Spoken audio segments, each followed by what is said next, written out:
Online Institute of Mathematics. Today I came with a new concept, that is triangles and congruent lines.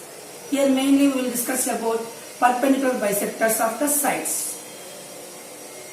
Okay, and before going to the topic, first what is meant by congruent lines? That's we have to discuss. We know that we listen parallel lines, intersecting lines, perpendicular lines, so many. But what are congruent lines? That's we have to discuss now. And before going it, we will discuss about intersecting lines. You know that if two lines have a common point, they are called as intersecting lines.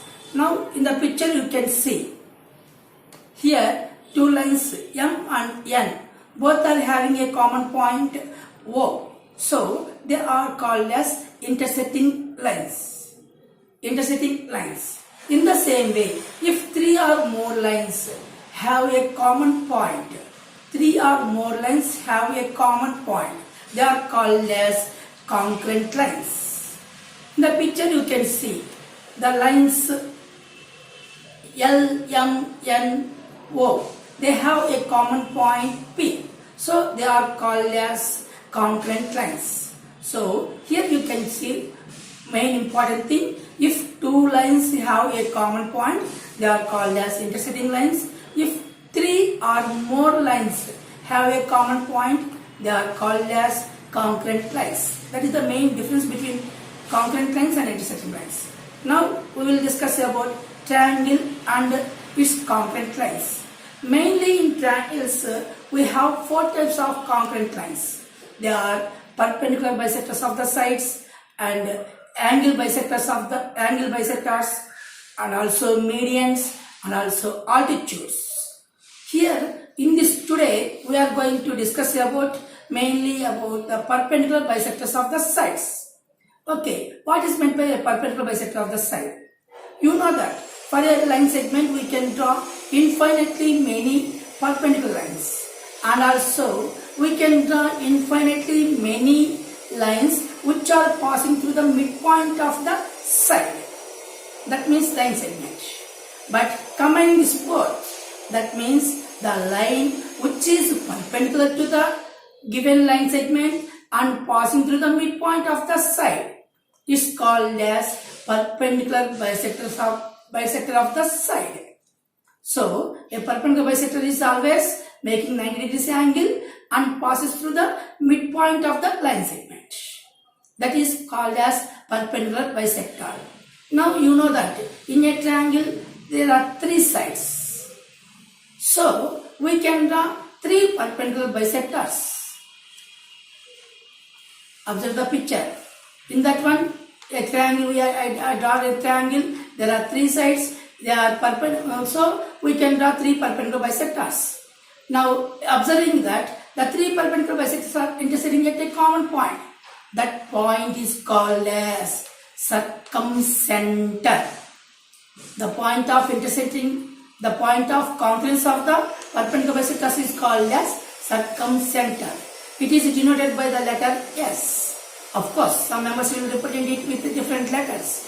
But generally, a circumcenter is represented by the letter S. That is a triangle. There are three sides. So we can draw three perpendicular bisectors. The common intersecting point of the three perpendicular bisectors is called as circumcenter. And we have different types of triangles. There are acute angle triangles, right angle triangle, obtuse angle triangle.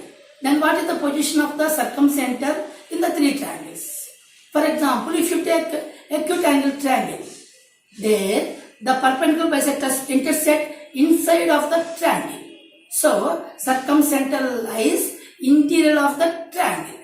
In the same way, if you take a right angle triangle, the perpendicular bisectors are intersecting on hypotenuse. So the circumcenter coincides with the midpoint of the hypotenuse. In the same way, in obtuse angle triangle, the perpendicular bisectors are intersecting at outside of the triangle. So circumcenter lies outside of that means exterior of the triangle. So the circumcenter lies in the interior of the triangle in acute angle triangle. In a right angle triangle, it coincides to midpoint of the hypotenuse. In obtuse triangle, it is outside of the triangle.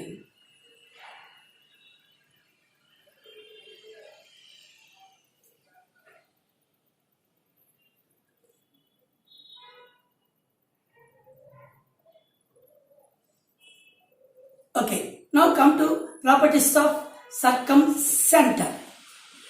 Circumcenter. A circumcenter of a triangle is always at equidistant. That means at equal distance from the vertices of the triangle.